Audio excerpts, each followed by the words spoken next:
Okay, language teachers, let's be honest. Some days CI feels like pure magic, and other days you're wondering if anyone in your class even knows what day it is.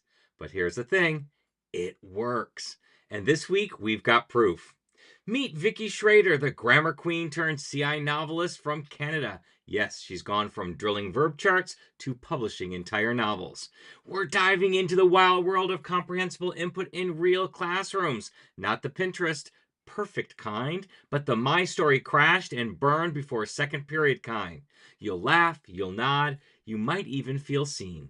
So grab your coffee, or like me, your Diet Pepsi, or whatever's keeping you alive, because this episode will remind you why CI is worth it, even when your students think TPRS stands for totally pointless random stuff.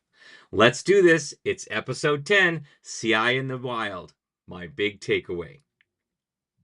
Let's go ahead and welcome Vicki after our short messages, and we'll be right back. Ever feel like you're clinging to the edge of your teacher planner, just hoping today's lesson magically appears?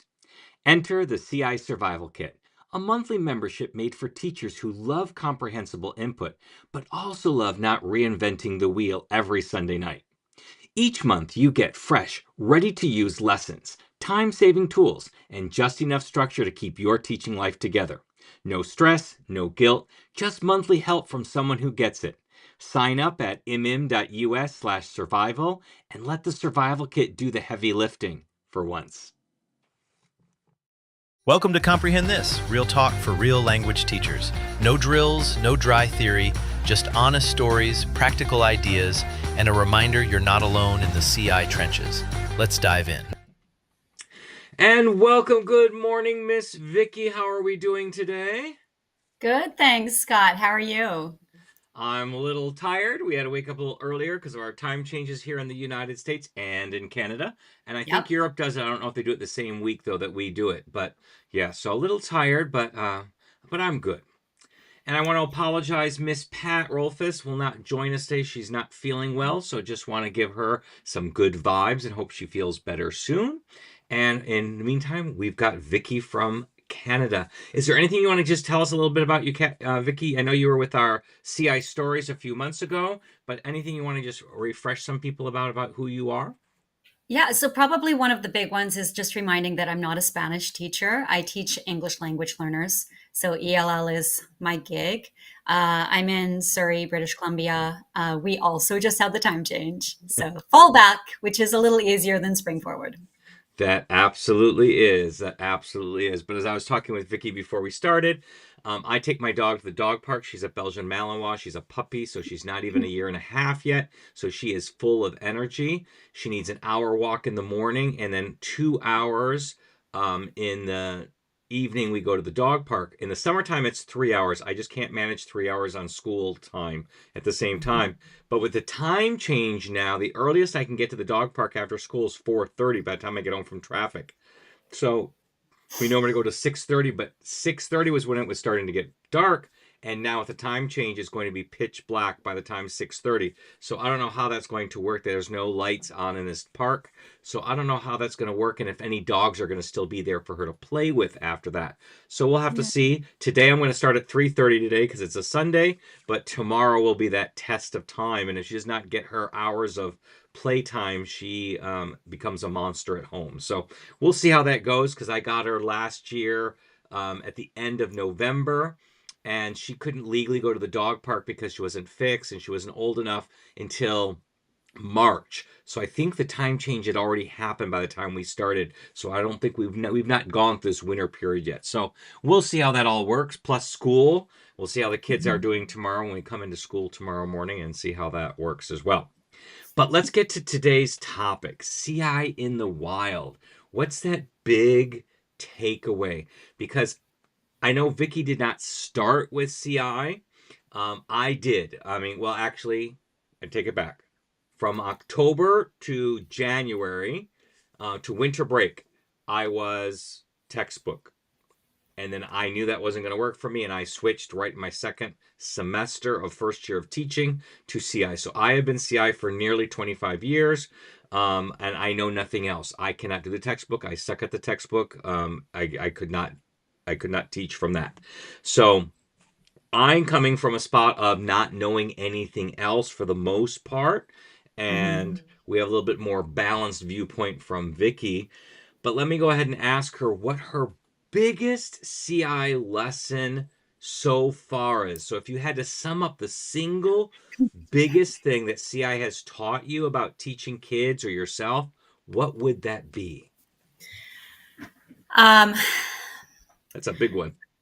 yeah. Like, let's just start right off the top, Yeah. right? We'll just give everybody the answer, and they can be on their Welcome way. to Sunday morning. Yeah, I think honestly, it's to me, it's the whole idea of making sure that it's comprehensible, making sure the kids are on board and that they're understanding. And I will still, like, to me, I think that that was what made me excited about grammar when I was learning grammar, was that for me it unlocked a lot of keys um, for what was happening behind the scenes. But when I was learning grammar, I was in university. I already had 6 years of French. I already had a lifetime of English. And they played off of each other. It's like, oh, so that's what's happening in English. Oh, that's what's happening in French. Yeah. So for me, that was really exciting. And I felt like that was a really important thing. But when we're just starting out, it's too much. So Absolutely. so then in the classroom, I've gone from, there were the days I'm like, okay, day one, here's your textbooks. Let's sign it out and read the first, the first, oh, it's in context, right? There's a story at the front. So clearly there's a context for it. So that must make sense. And the students that I teach are used to doing worksheets and that sort of thing. They usually have some sort of background in the language before they come, but it's like super, super dry from a teacher who doesn't speak the language. And they've maybe never even spoken a word of English. So that style is something they can fall into, but it doesn't bring the language to life. And that's what CI has done. I have this year in my level 1 class, there was a girl, you can spot them right away. The one who is the student that I just described, some of them, they can answer your questions right off the bat, and you start thinking, oh, why are you in level 1? But then you can see it. But this one girl, she was a true level 1. And she would turn to her friends like, what did she say? What did she say? I'm like, okay, so there's my barometer, right? Watch her. She is now writing. So we went from day 1, like, circle the day of the week. Like, can you point to it? Can you repeat after me with the circling questions and all that?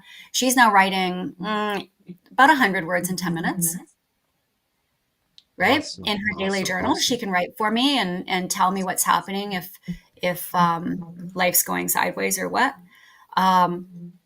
Which is really, really cool. And that's the CI piece for it, is just, they don't need grammar rules.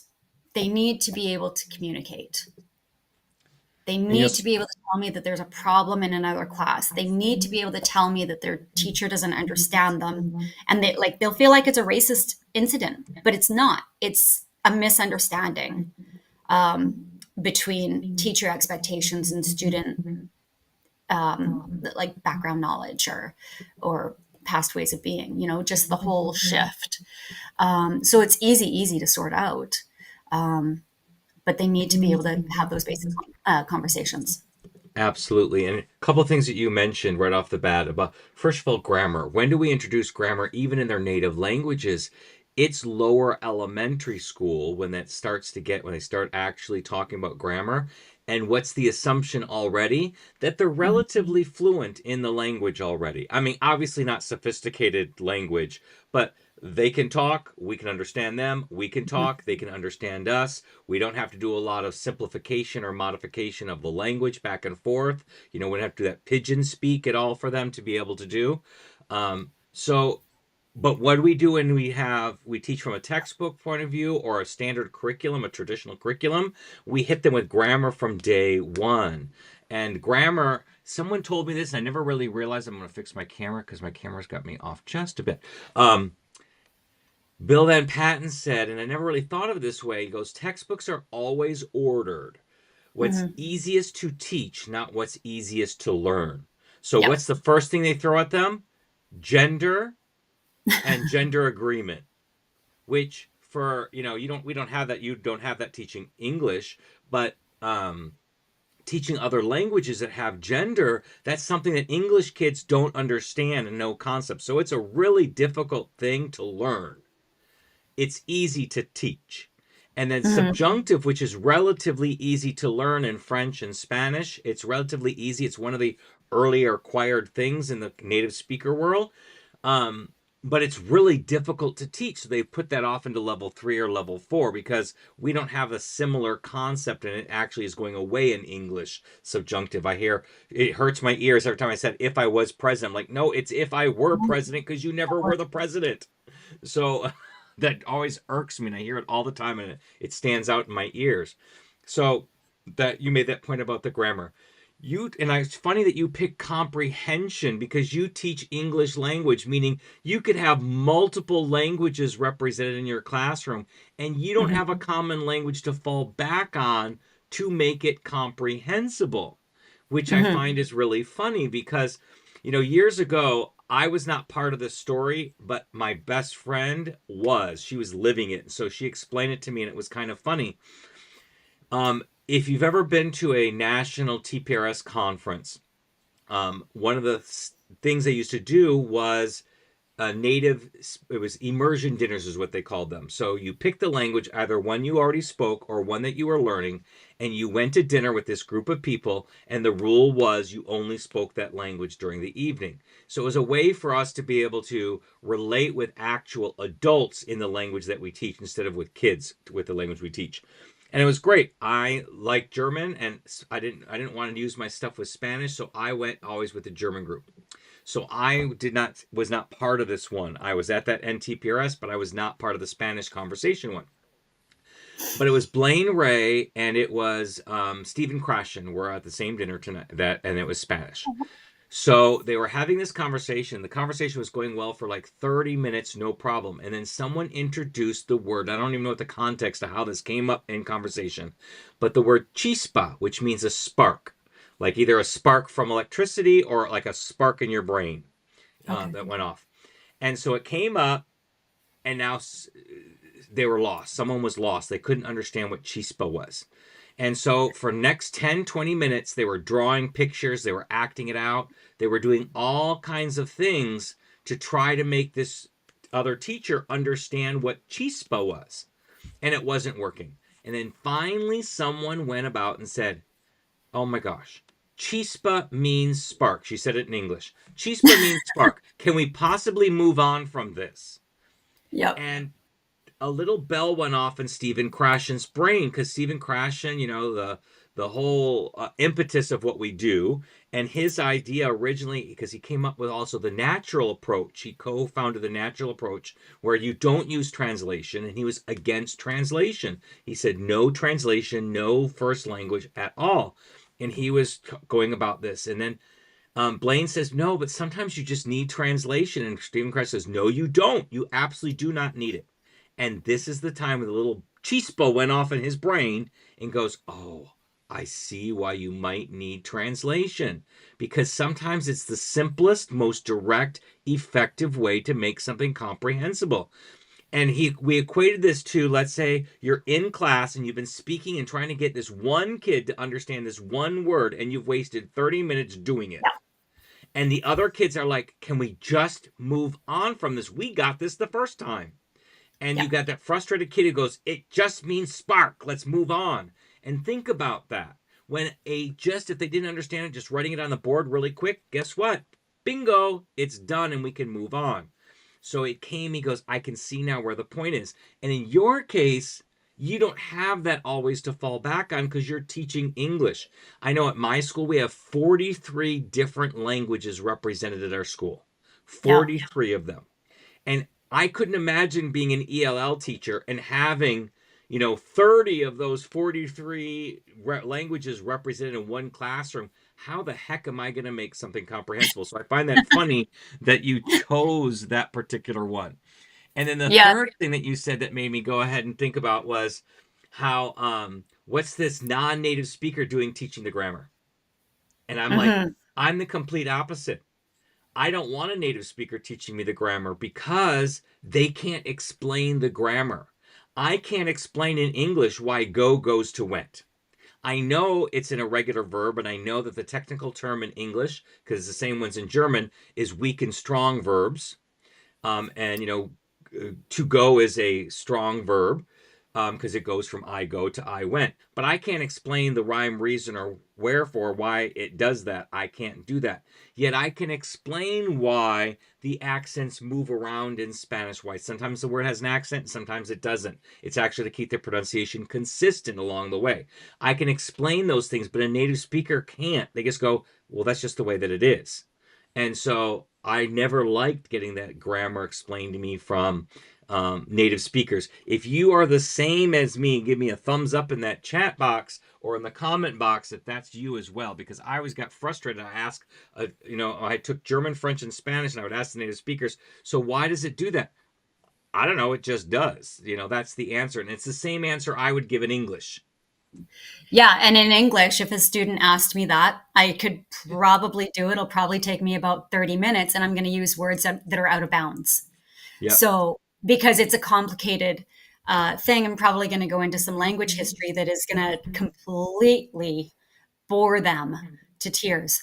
Whereas if I tell a story that yesterday she went to the store and today she is going to the store, the kids are just going to hear it and they're going to say it and they're going to use it and they're not going to question it. Right. They don't, because it becomes so natural. You packed a lot in there, so Yeah. you I know know I always that. have my sticky notes that I write my little notes as you talk. I'm like, well, I got to mention about that. I got to mention about that. Okay, so let's see if I can go through Okay. and pick it apart. Like the translation one, who was it who said, maybe you know this quote, when you speak my second language or my learned languages, you speak to my head. But when you speak my first language, you speak to my heart. So your example of the spark word, um, if if I do the song and dance and draw on the board and try and do all of that stuff, yeah, okay, they can get it. But that translated word, now I've got the fullness of it, right? And 2 seconds versus 5, 10, 15, 20 minutes, which one are you going to take, right? Like the song and Yep. dance was fun. It was entertaining for them, maybe, but we just wasted a whole bunch of time. It's like the game that the kids play where they try and get teachers to go on tangents. They do it to us all the time, right? Yeah. And then when I do it, and yeah, I do it, I entertain the tangents. And then I explain to them what the word tangent is, and I tell them how they're math, and it's, I draw that on the board for the tangent line. And I say, that's what we just did. And then I'll circle around that and we'll bring it back in other lessons. I'm like, all right, so that was a 10-minute, what was it? Where did we go? Was that our, and they're like, what was a tangent? Yeah. But yeah, if you can speak to their heart in 2 seconds versus the song and dance, then why wouldn't you do that? So for me, I've been in the class where every student speaks a different first language. That was much more common at my last school. The school I'm at now, it's predominantly Mandarin speakers, predominantly. So I finally, after 20 years of teaching, started actually learning Mandarin. So for all of my parent meetings, they take an hour and a half, where everybody else's take 30 to 45 minutes. My translator or mine have all of the efforts to use his language with whatever the hell his Yeah. parents or whoever's there. I thought, you know what? Let's actually try and learn some of this language. Just through Duolingo. I need to class. I love listening to the CI sample classes in Mandarin, like Linda Lee has one on YouTube. And I just love it because I start to soak up a little bit more, but I really need a Mandarin CI language class that I can join. But I have been doing my Duolingo and I put in basics, I pick up the words. And then with that, then I can say to the students, okay, well, in Chinese, it's like this, right? And I'm guessing. They know I'm guessing. I'm like, right? You know how that works? They're like, yeah, that's right. I say, okay, so then in English, we can do some of those comparisons. And it saves time. Yeah. It really does. So we don't need to just resort to circling questions. We can do, it's like this whole toolkit. So I haven't abandoned everything that I used to do. I've just added to it, and CI becomes more of my default. And if it's not my default for a particular lesson, it's definitely the undercurrent, Mm-hmm. right? It's definitely the undercurrent. The third person S is the one for English, Yep. right? It'll be the first unit in the grammar textbook. And yet it's late acquired. We know that. It's late acquired. So that same level 1 class, they did some writing earlier this week for a Halloween story, and I haven't given it back to them. All I did was I went through and I made a PowerPoint slide with some of the things that they're doing in their writing, and I just pulled sentences straight from their writing, and I targeted a couple of different structures just because I wanted to do, maybe a grammar commercial, but it ended up actually being the whole lesson. But they were completely leaned in on it. It was on the PowerPoint. I said, okay, here's actually the grammar label on what's happening here, like third person S. But before we did that, we actually it ended up being actually building, because in one they had like no verb, and one they were is like she is like ice cream, like she likes ice cream. Mm-hmm. They were those kinds of things. So they could completely see it. And then I said, okay, now the next one, I need you to know. And I actually talked to them. This is my level 1 class. I talked about how, when you learned by worksheets, that's language learning. Mm-hmm. There's this other thing, language acquisition. And I talked to them about those 2 strategies, and they can see how I use both of those in class. I said, this one, I'm going to show you this, and some of you know it. You do it. I know you know it, even though it's something that takes longer. And the rest of you, I just need you to learn it, because your other teachers, because everywhere they go in the school, they're using the language I'm teaching them, or trying to desperately, because it's English. They're in an English speaking school. So I said, I just need you to do this, because this is what your teachers are going to be looking for. They expect you to do this, but they'll never tell you. So hear it right now. So we actually made that really, really explicit from their writing. And I could hear around the class, they're like, I think that's my sentence. I think that's my sentence. Yeah. Yes, this one's yours. Pay attention. This one's yours. I had a kid who was like, every sentence was mixing present and past. But he saw it, and it was really, really cool. And yeah, level 1, they're really, really cool. My level 3 class is, they're a little higher, so I do a little bit more. They get a little bit more grammar stuff in there. But yeah, trying to build a common language so that I can start pulling on some of those differences for them has actually made a big difference. Yeah. And you said something about that third person S in English. I use that as an example a lot in my classroom. That we don't have verb endings in English, and we do in Spanish. And unlike French, because I know that's the other language you learned at least, what Bill Van Patten point out to me as well about that, what's late acquired and what's early acquired, is stuff that is early acquired is stuff that actually changes meaning. Mm-hmm. And what's late acquired is stuff that doesn't change meaning. So someone can still understand English if he goes, he talk or she talk. Totally. Because we have that subject built. We have to add that subject, and then the verb is there. Whereas, and French needs that, and German needs that. They need the subjects, because in French, although they're all spelled differently, most of the verbs sound the same. Je parle, il parle, tu parles. They're all spelled differently, but they sound the same. So you need the subject pronoun to differentiate who's doing the talking. Mm-hmm. German's the same way, because in plural, the we and the they form are the same verb form. It's the same as the infinitive. So again, you need the subject there to tell. But in Spanish, we don't need the subjects, because every verb is different, and you hear the differences. So we don't need the subjects. We can leave them completely away and go on there. And I use the same thing in English. So yes, they forget to put the S on the third person singular, because why? If you leave it off, it doesn't change the meaning. Gender, if you say el chico versus la chico, it doesn't change the meaning at all. It's still the boy. whether you said it with the right gender or not, it's still the boy. So it didn't change the meaning. So the brain's saying, not as important, not as important, not as important. But other things that actually change the meaning of what you're saying, the brain says, ooh, I need to key into that because that's making a major, whether I make a left or I make a right, I've got to Yeah. know that decision point. So I think that's really, really interesting that we go through. And it's funny that English got rid of all of our endings because we came from German and German is full of endings.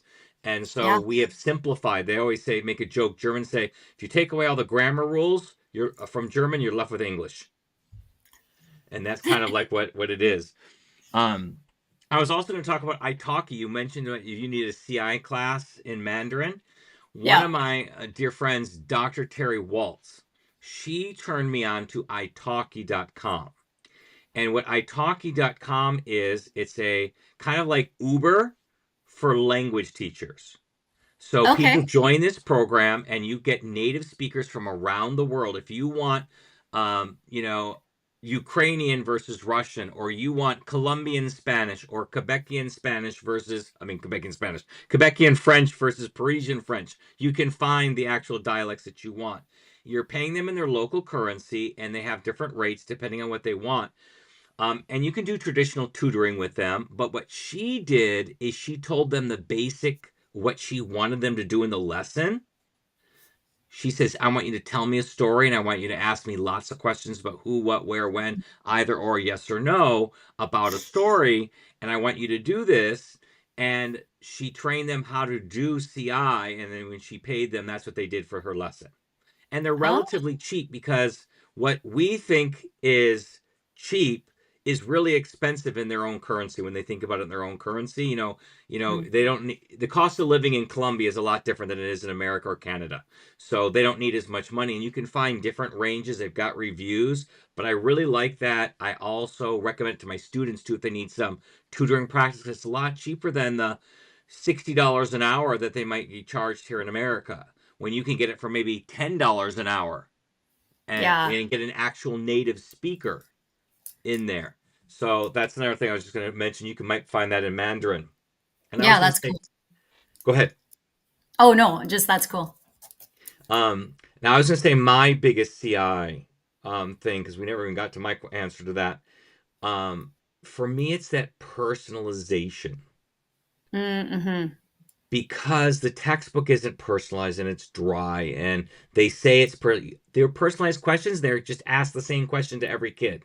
Well, that's not Yes. personalized because I know No. that kid doesn't play sports. So why am I asking him if he plays hockey? I know what his answer is going to be. No, he's a skateboarder or she's a reader or, he likes art or whatever the concept may be. So that personalization is one of the things because I can connect the language to the student. And when I make that connection, that was the biggest takeaway for me. Partly because I didn't have a lot of experience with the textbook. So I really didn't have anything to compare it with. But that personalization was such a big thing for me to get the kids to want to pay attention long enough so that the acquisition can happen. And if I Hmm. talked about some random Juan and Maria, and no offense to anybody, Juan and Maria, but every Spanish textbook, those are the common names they put in every story, is Juan and Maria or Carlos. It's the same ones, and nobody cares about those people because they don't know those people. And Hmm. so the personalization was a really big thing for me because that got my kids to click and to understand and to know what's going on and want to listen to the story because it was about them. And if it wasn't about them, it was about one of their friends. And it was about topics that they wanted to know more about. So they were more apt. And you talked about tangents. My kids always want to go on tangents. What was your first prom? What was your prom like? How did you go to your first driver? What was your first date like? And I'm like you, I go right into them. But Yeah. my trick is I go into them in Spanish. And Hmm. I have every kid on the edge of their seats Yep. going, I want to hear because I asked this question. I want to know the answer. So they're really trying to comprehend. And so those tangents are teaching moments for me, and they're great teaching moments. And they think we got them off topic. And I'm like, we had a win because I got them all engaged in Spanish for the whole period. So, it's kind of funny that way. You did not just. No, and you know what? Personalization has actually, I would count that in part in my fail column, because there was a long time where I was doing the person, I'm like, I'm doing it, but they're not leaning into it, because when I'm talking to you, this darling over here is like, well, we're not Tuning friends, out. so I don't listen to Yeah. him, right? And you go around the class like that with a whole bunch of people who, they're still building their own relationships. They're really not connected to each other yet, because they're in my class, because they're all new to like they've just come from some other place. So they're not really connected, so they don't really care. So then for me, is it triangulation when you start like, I'm like, Yeah. all right, so who is the skateboarder? Who's the hockey player? What sport does this student play? What sport does that student? Who doesn't play sports? And I started throwing it back to them, and then that was when the personalized questions, they started paying a little bit more attention. Oh, she's going to test us on them, right? It always is there going to be a test. Well, there is. It's going to be live. And the tangents, as long as they're in the target language and they're in line with what the students are interested in, well, that's your engaging, right? It again, Dr. Krashen talks about how it has to be uh, compelling, right? Yep. Comprehensible and compelling. So if it's what the students are asking and they're all in, so if one kid is asking and the rest of them are sitting back and they're like, how can we use our phone for this? And play video games underneath the table. Well, then that's not the tangent to go on. But if they're all leaning in, go for it. Absolutely. And then you bring up something. I hate jargon. I am one who just hates jargon. Yeah. Because like triangling and circling, if I have to explain what that is, and it's a concept people already know. I mean, when you tell them what PQA is, and you tell them what circling is, and you tell them what triangling is, it's something they already know and probably already do in their classroom, but we added this weird word that I had to explain. I can't stand that, and I apologize. I know Blaine and works really hard in coming up with these words, but they're not, I don't find them helpful, and the people I teach don't find them helpful. I mean, I didn't understand what PQA was for many, many, many, many, many, many, many, many years. I mean, I understood the words, personalized questions and answers, but they never demoed it in demonstrations because they went right into the story until Mm-hmm. I read Ben Slavic's book, PQA in a Wink. And I'm like, oh, that's just conversations. That's having a Yes. conversation with a kid. Can we not just say that's what it is? Because now you don't Yeah. have to explain to me a term. It's a conversation. As soon as you say conversation with a kid, everybody in the room got what you're talking about. We didn't have to go and explain this whole technique. And same thing with circling. That's just scaffolded, differentiated questions. We all do it as teachers. Yes, no, either, or, who, what, where, when, how questions. Can we not just say what it is? Why do we have to come up with a term that we have to explain to do that? And triangling was another one. That's just using your teaching verbs. So it comes from the point of using the I, then the you, and then some form of third person, they or he Mm-hmm. or she. So you're getting all forms of the verb, first, second, and third, 3 points of a triangle. But why give it a name triangling when I can just say we got to make sure we ask first person, second person, and third person questions to get that verbs in there. So I always find that It, funny. So I put that in the chat there so people could understand who didn't ever heard that term triangling. But it's a really effective technique, and it's something that a lot of us naturally do. But then we had to add a term to and then we have to explain the term, which makes it more confusing. I'm sorry, I went off on my own little tangent there, but it's okay. It actually took me a long time to see triangling and circling as forms of scaffolding. yeah, And it was like a little epiphany moment. I'm like, oh, so really what I'm doing is I'm just putting more rungs in that ladder so that I can make it accessible. Because that's one thing I'll draw for students or parents who are arguing about, like, why can't they go to level 3? Or why can't they go to this level? It's like, well, would you go to grade 10 math straight out of grade 7 math? No, you wouldn't. Right. But I draw that ladder. You've probably seen that image where it's yeah, like huge distance between the ranks. I'm like, we want to put these in. Like, don't you want to climb this ladder? Isn't that a whole yeah. lot easier? So that was a nice little moment to realize that really I'm just going to make it easier. And triangling is a really great, effective way, and more effective to teach it in context, verb conjugations. Mm-hmm. Because they hear them, they see them. It's physical because you're pointing to the people. What do you do? I Mm-hmm. do this. What does he or she do? Same kind of thing. And that's where you get to the conversations too, because like you said, when you're talking and you're focusing on that one kid, if that kid is not in, if another kid in the classroom that they're not in their friend group, they don't care. But then Yeah. when you bring it back to them, and I call it, it's kind of like fishing and then gossiping. So I'm fishing for information from the kid and I'm focused on that one kid. But then we gossip about that kid. Did you just hear that? What was his activity that he liked to do? Class, what did he like to do? Like he's not even in the room. We're talking about him. Oh, he liked to skateboard. Right, he liked to skateboard. Now I bring it back to them. Does anybody else like to skateboard? So I'm bringing that other class in. So I'm focusing on the kid to give him his 10 minutes of fame.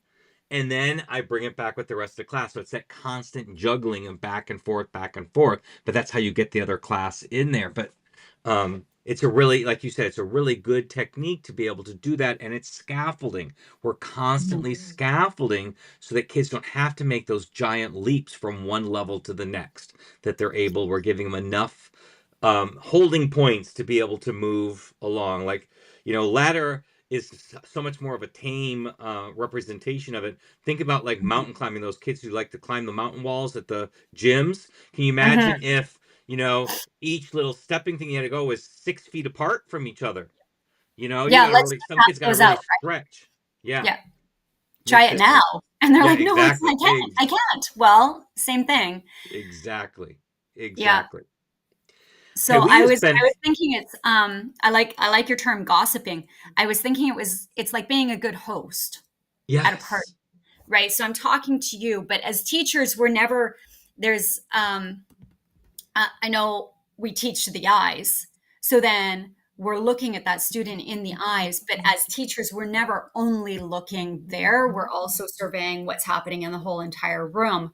So, like a good host at a party, you've got your one person that you're greeting and you're giving them your heart, you're giving them all your attention, but you're also having all your attention, but not all your attention because you're fully aware that you have other people at your party that you need to. So, what do? We bring them in like, oh, so and so, have you met so and so? So and so enjoy some things. What do you enjoy? You enjoy skateboarding. Oh, you enjoy mountain Yep. climbing. Like, oh, and you make that conversation You're trying to build that happen. connection. And same thing in the textbook. Yep. So if I do actually go to a textbook and I do grab a textbook story, or I do, okay, we need to do this unit in grammar or whatever, right? And so, just speaking to the teachers who are doing that, like if you've got that article at the front that contextualizes the grammar, whatever that story is, you then pull it into the class. Like, is anybody else here a famous scientist? Anybody else here want to be a famous scientist? Have you done research? Have you done, and you bring that whatever they've used as their example article or short story, triangulate it. Do the Yeah. same thing. Circle, do all your circling questions, pull it into the classroom, and make it real. And that's one of my bridges. If I do actually uh, go grab one of those resources for whatever reason. Yeah. And it's funny you call party because I used to call PQA. It's like, because people never understood it. And they're like, I don't understand small talk. I don't do small talk. I think it's like at a party. You meet someone. So that's your first student you do. You talk and they go, well, how long do I talk for them? I go, until it gets boring. And then you excuse yourself to go to the bathroom or get another drink to refreshen your drink. And you find someone more interesting to talk about. It's the same thing in the classroom. Obviously, we're not going to leave the classroom to go pee. And we're not going to go get a drink in the classroom. But when the conversation starts to get boring, that's when you need to move on to a new student. And then you Yeah, compare and contrast and you bring the other class in to make everybody back as a whole. So I used to use that party as an analogy a lot because that's kind of like what it is when you're meeting someone. You find them interesting, you talk, and then when it starts to get boring, I gotta go use the restroom. I'll be right back, or I'm gonna go get some more drink. I'll see you around, something, and you find someone else to talk to. yeah, So it's kind of the same kind of an idea. And I think it's really, these are really great techniques and strategies to be able to use that I didn't really have before CI, that they were not even a possibility. And the textbook doesn't really allow for it. They talk about the PQA, personalized questions, but their version of personalized is that you ask the same question to all 30 kids. yeah. So Well, I got to ask, you can also go ahead. sorry, you can also hand it off, right? Yeah. So with the party analogy, what's the other trick for getting away? You do the introduction thing, Yeah. right? Oh, look, here's this, here's so and so. Let me introduce you. Do you want to ask them a question? Do you want to ask them what they like? And you feed the question to the student, and then the student has to ask the question, and then the other student has to answer. Well, there you go. Now I can sneak away, right? But Yeah. I mean, obviously not as a teacher, not sneaking away, but Yeah. going back, right? And yeah, just make them talk. It's Who else just do you want to ask that question of? it's just basic human skills that we do, just social skills that we need to do. Just bring them in the classroom. I can't Mm-hmm. believe we already spent 40 minutes on the first question. Oh, all right. I What's tell you, next? the conversations really go good. This is a good question. The moment you knew this works, what was that one moment that convinced you this is how kids really acquire language, not just memorize it? And is there a student or a class that you'll never forget? Mm. Um, this is not going to be the first moment. I got to think about that one. Yeah. But that girl that I mentioned this year, right?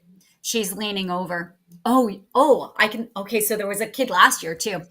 Right from day one, they're leaning over to their friends for everything. What did she say? What did she say? What did she say? And now she's writing. Here we are. What, we've been in school for 8 weeks with a whole lot of holidays and professional days in there too, actually. So lots of 4-day weeks and 5-day weeks. And she can write half a page in 10 minutes of meaningful information about her life or about the story. How cool is that? I had another kid last year that's the same thing.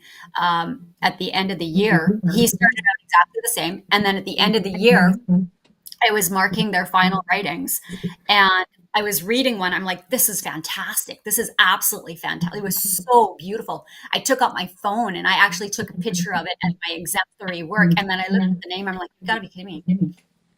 It's him. Mm-hmm. Right? Like, just, it's this growth is beautiful. And they start speaking up for their friends. And I'm just like, wow, you are just leaned in and this is beautiful. So that's, I mean, how can that not convince you? I've had kids who can grow with grammar too, but you know what? The kid that stands out who really grew back when I was still like super, super grammary, he was with me for grammar, and then he was with Adriana Oh, Ramirez for his other ELL block. He had 2 ELL blocks. She was teaching ELL in our school at that time too. So he was with me for his grammar block, and then he was with her for TPRS style English block. And he was listening to music in English, and he was doing all this stuff. I'm like, he's growing so well. I must be an amazing teacher. Like, well, no, I'm like the smallest piece of that yeah. puzzle. He'd be late to my class because he's still writing her story for a quick write. He's like, I gotta get more in. I gotta get, and then he would tell me about it. And I'm like, oh, he grew so much. Like, no, that was not me. I would say for me, I'm sorry, she was so kind and gracious with my approach yeah. back then. She's like, you should try this. I'm like, yes, She's I should. she is amazing. She is amazing. Yeah. The thing for me was like that second semester, I taught in a school that was majority Asian kids, 80% Asian, and most of them were fresh off the plane Asians. Um, and so there was like no interaction with the textbook. It was just boring crickets. It was boring. They did their work, but nothing really happened with it. There's no growth. But then second semester, I couldn't get them to shut up on a speaking quiz.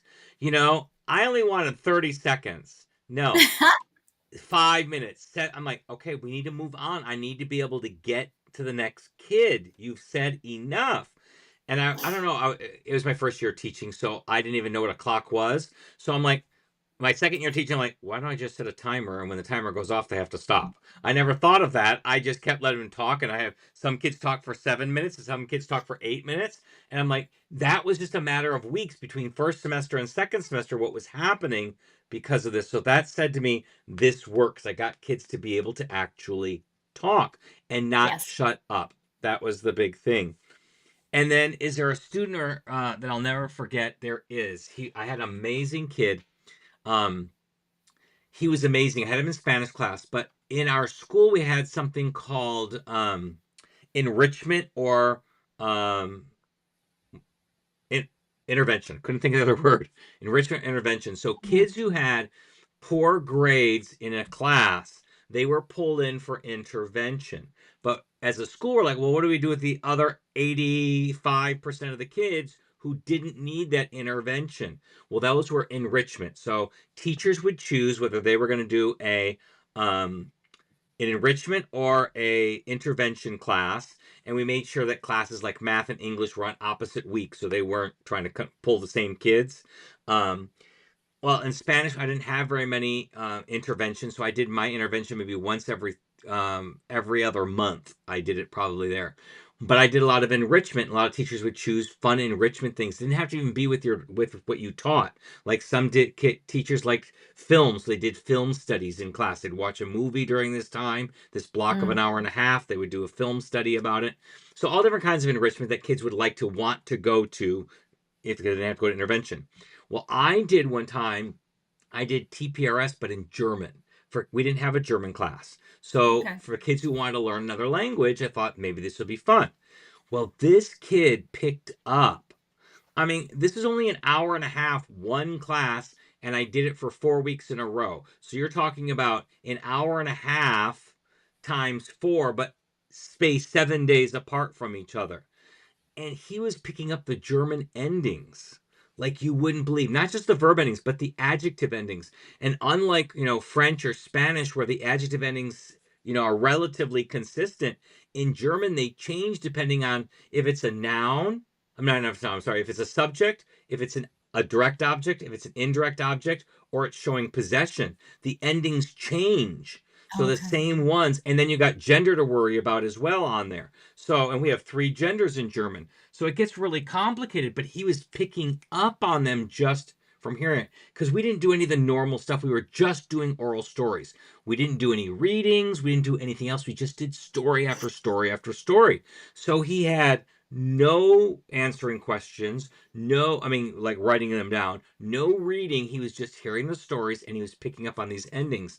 And I'm like, this is what it's all about. I mean, obviously he was a talented language acquirer, but Yeah. it just shows that no grammar was needed. I didn't have to explain what genitive case was and nominative case were, and all the different cases that we have in German. I had to explain any of that. His ear was picking up on the endings, and it was so that kind of those two things together, and they were decades apart from each other because that kid was maybe 7 or 8 years ago, and then the other thing happened in 2002. So it's a long time apart, but those are two big things that say this works. What we're doing actually is working, Hmm. Hmm. and it's just powerful that way. I love it. Now we are getting towards the end, so try to find a good motivational question that we can get other teachers involved here. um What would you shout out to teachers still stuck in the textbook? What do you wish you could tell every teacher who's scared to ditch the worksheets? What big myth or do you wish that you could just erase forever? Something that gets them unstuck from wherever they are, because they're here because they have some kind of interest in CI. They may have Hmm. not made the jump yet. What's something that you can help them feel more safe and secure about making the leap? Yeah. So we've got different personalities, right? There's some of us. I laugh when in your intro you talk about that Pinterest perfect lesson.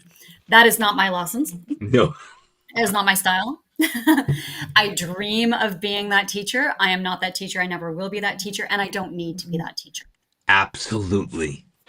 Uh, there are some people I think they're really gifted at that, and it's beautiful. That's great. It's not me. Uh, so we've got those teachers. So the people listening, we might have somebody out there who's like, I want it to look perfect. I want it to be perfect before. And we won't mention any names like Adriana. She's amazing. She's just. That's the person I want to grow up to be. Yeah, me too. Yeah. I'm already older. Yeah. And then there's the people who are a little bit more adventurous and they're willing to just jump in. I would say, like, just if you're more tentative, if you're scared, you're like, I can't make the perfect lesson, but I want to try sort of some of this stuff. Just bring the questioning in. Right? So when you're doing the reading from the textbook, whatever it is, bring in your circling questions, stretch it out beyond, find out what those vocabulary, look at your reading. There's probably a million vocabulary words that are going to be out of bounds for your students. And of course we want to teach them every single one of those, but choose ones that are important, bring them in your conversation, like all week, make them a part of just things that come up. How can you've got those words in your mind, like how can I sneak that word into the conversation? How can I sneak this word into a question? How can we bring this up or the topic? Because of course it's the comprehension. It's got to be meaningful. So like my earlier one I talked about, I have this one article in my mind where it talks about Marie and Pierre Curie as an example. It's for verb tense, of course. It's got nothing to do with radioactivity or like amazing discoveries of radio. But it's about verb tense. But how can I bring that in? And it talks about how the horse and a carriage. He was hit by a horse and carriage. That's how he died.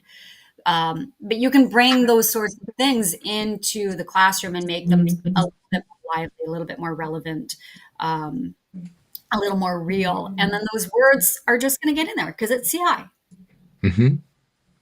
That same grammar unit has examples of superheroes, which that's how Marie and Pierre Curie come in, just being super people. But superheroes. And that's something that students relate to with Marvel movies and cosplay and just some of the different things that are relevant. Like they connect to it. So start with those questions, the yes, no questions, the either or questions. What about you? What about, a couple of PQA ones out to the different students and then connecting them so that they're asking each other, turning to each other, interested in each other around the structure that you're looking for and the vocabulary that you're looking for to get it in there.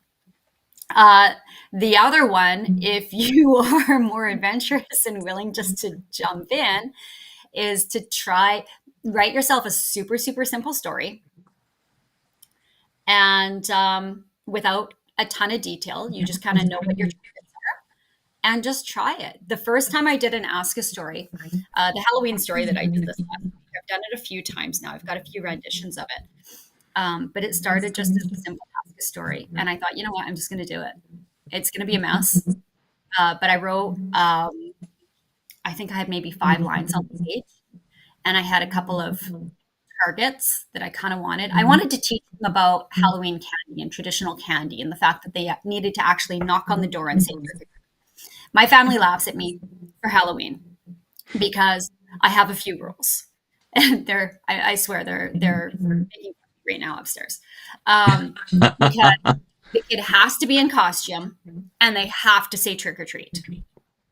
Right. And of course you get kids and people are going to give me, they're going to give me shit for that. But even the kids who show up without a costume, like costume. And one kid said, he's like, I'm a human. I'm like, well, okay, let's look at this, right? Like, you're dressed as an adult now? Or he's like, yeah, I'm an adult. Well, clearly he's not. Okay, well now you have a costume, right? Like we try and figure it out. Yeah. But because I'm dealing with newcomers in my classroom, I'm teaching them, it's one of my cultural pieces. I have no problem with an 18-year-old. I have no age limit. I've given them to adult. I've given candy to adults. I have no problem. You show up at my door, you knock on the door, I open the door, you say trick or treat. I give you candy if you're in a costume. I give them candy if they're like, let's be honest. But my family is like, you need to like lay off a little. Well, these are the rules. Yeah.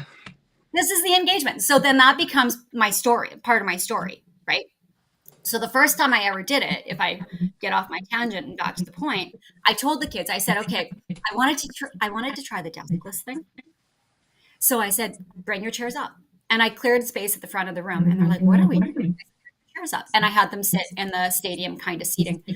Every time I do this story, it works.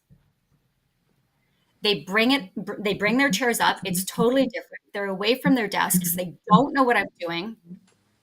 And I start with like, there is a family.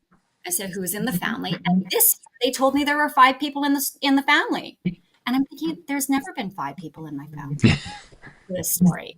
And in my mind, I'm thinking, what am I going to do with this? There's 5 people in the story all of a sudden. But I went with it because I still had my character. I'd pre-taught a little bit of vocabulary. And I have 2 boys who won't stop talking in the room. They're always talking. And it's a behavior issue. It's not a comprehension thing. It's actually, my computer. So we made them the twin little brothers in the story. So what's a twin? Okay, they know that. That's good. But just the message to the teachers would be to jump in. You've got your structure. You will pull yourself back in line. You know, if you get too far off your story and you're not comfortable, you just will. And it's going to be awkward because you're going to get to a point you're going to be like, oh my, I went on a tangent too. And now I'm lost in my story. I don't know where I am. And so you're going to force it back because you're freaking out in front of the kids. It's going to be okay. It's fine. They might give you something that you want to work with. They might give you something you don't want to work with. You're just going to tell them no, and it'll be fine. Or you're going to run with it and your story's going to end up in a crazy place. It's fine because they're listening to you. You're doing something weird and different. Kids love different. They love things that are weird. Yeah. Yay, we're not in the textbook. They're like, Miss, can't we go back to the textbook? I really want to go back to my desk and just write lines. They're not going to do it. They're going to be with you. And then at the end, when you're thinking, oh my goodness, this took so much energy. I know what the CI program is.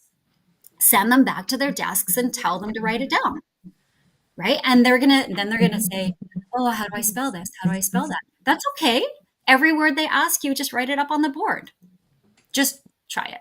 So my shout out, if you're stuck, either stick with what you know and just start circling and triangulating a little bit more. And if you are more adventurous, write yourself a little ask a story with what you want them to learn. Make sure it shows up in the story somehow, somewhere, some way.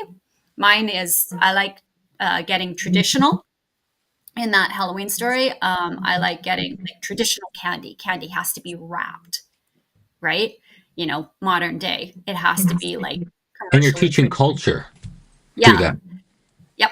So we get traditional, we get typical, like typical Halloween costumes and she's a typical responsible daughter and I don't know. Anyway, we have keywords. It doesn't matter. Whatever your structure is, figure that out and then build and have fun with it and let it be okay. And you know what? If you spend 2 blocks on it and it's a total disaster, first off, I promise you it's not a total disaster. That's just probably in your head.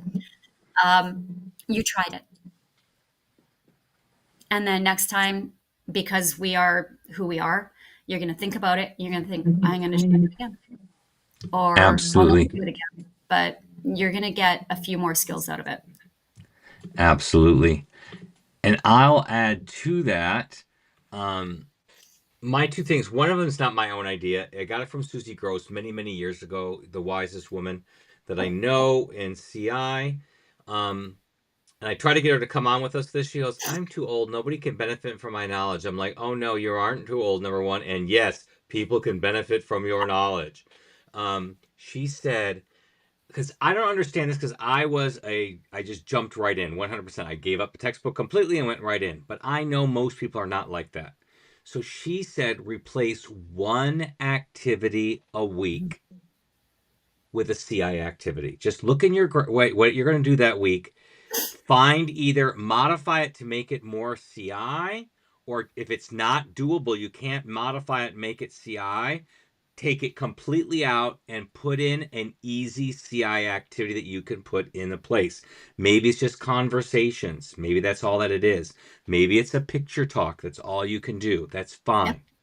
And then as you mastered that activity, it may take you a couple weeks, it may take you a couple months. Then you take out another activity and you replace it with another CI activity. So eventually you'll start going, from 90-10 to 20-80 to 30-70 to 40-60 to 50-50. And then now you're mostly CI because you're going 60-40. And Yep. then you're going 70-30. And a really good book, and I think he still makes it if you go to benslavic.com, is TPRS in a year. The idea is that you add one other strategy, and over a course of a year, you'll have become a TPRS teacher. It may not take, it may take you longer than a year. That's okay. It doesn't really matter. That's just a cute title, TPRS in a year.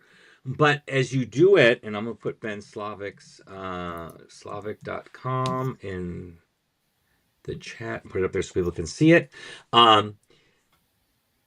The point is you're doing it slowly, and once you master a technique, a strategy, then you can add something else instead of trying to add all of it and everything be new and be overwhelming to you. Mm-hmm. My second is kind of a thing and piggyback off what Vicki has already said about your story. But let's say you don't think you're creative enough to come up with your story. I have my simple framework, and I'll type it in here as well. It's a 4-point framework: character, if I can type. 2 is problem. 3 is failure. Mm-hmm. And 4 is success. This is how every story in the world, regardless of language, regardless of platform, whether it's a story, an oral story, a written story, a commercial, a movie, a TV program, it doesn't matter. Everything follows this formula. And I was just watching I love 70s disaster movies, and I was watching them, and I'm seeing it. Here are the characters in the first 15 to 20 minutes of the movie. They give you some kind of historic problem, the disaster that comes in, and all the times they try to fix the disaster and fail miserably at it. So there might be multiple step 3s in there, and then you finally find something that works, and that's when the movie ends. So it's the same kind of thing in everything that you do. So if you can't come up with that on your own, and that means you only have 4 sentences. There is a boy. He has a problem, and say what the problem is. He tries to solve this problem but fails, and then he tries to solve the problem and succeeds. If that's too much for you, what I always call is stories with training wheels is a movie talk. Mm-hmm. Movie talk for the win. Or a comic strip. Because I turn my movie talks into a comic strip anyway. So you might work from a comic strip, just take away all the text and just work from the pictures.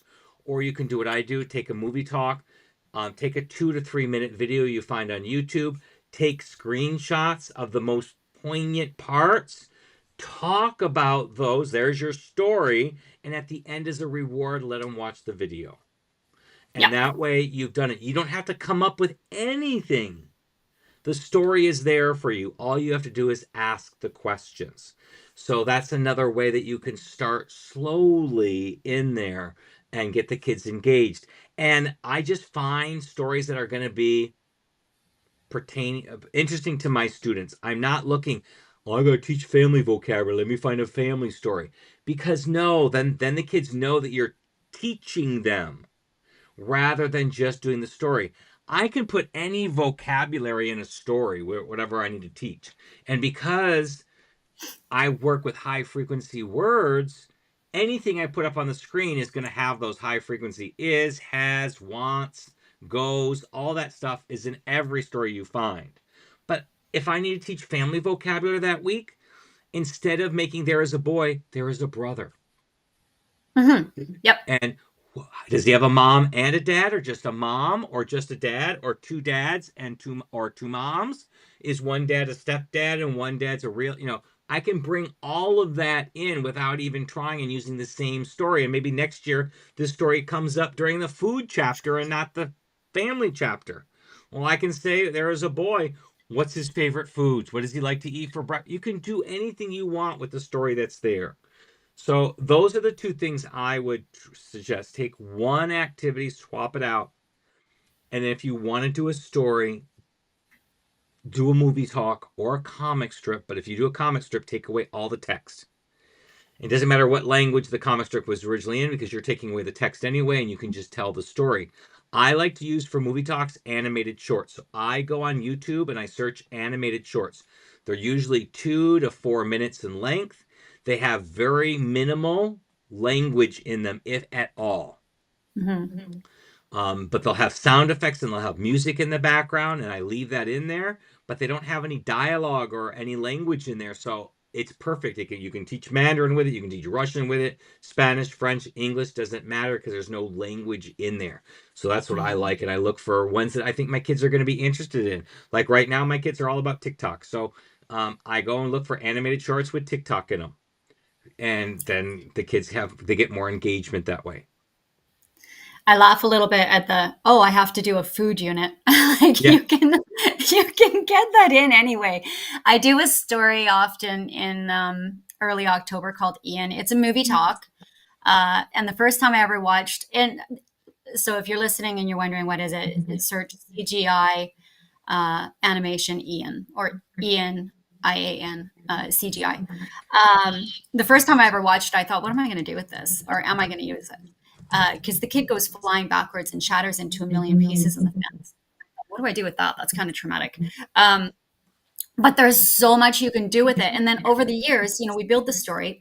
I dove in pretty quick and hard once I actually decided to take the switch and try and just go. I tried to go from like 90 not CI to 10% CI, like from that to like almost a total flip to like 90 CI and 10 not, Mm-hmm. which it's kind of funny too. I laugh because if what you're giving the students isn't comprehensible, doing what's the point? But with that, if I use that back to Ian, over the years, you build up the story, and I have a book form for it. Right? I took the story that we wrote and I clean it up and I make sure we've got the repetition of the language in there. The vocabulary is given they get multiple points of exposure to the words in there. And then when we're all done the movie talk part of it and they've done their quick write and they've learned exclusion and exclusion, yes, the students said he's excluded. It took me a while before I actually figured out I hadn't actually taught them left out. He's left out. Like, he's excluded. He's being left out. They need to include him. So there was that. And then in the end, I give it to them in a book form. And they're like, oh, here's an actual, because a book is always so much more formal. You can present the different formats to them. And all the kids are on the playground. So, well, where are the parents? Well, the parents aren't there. Why aren't the parents there? Oh, it's independent time or there's playtime or school. You can bring in all of that vocabulary, whatever you need. Yeah. But the rest of it just comes up. Yeah, I always go for the interest because I always see like on Facebook groups people saying, I need a picture talk about family or some other obscure thematic topic. And I'm like, go for the interest. You can always add the thematic stuff in as you go along. You don't need to find, because it's going to be really boring if you find a video just on food. If you're just going to, or on family, it's going to be very, very boring.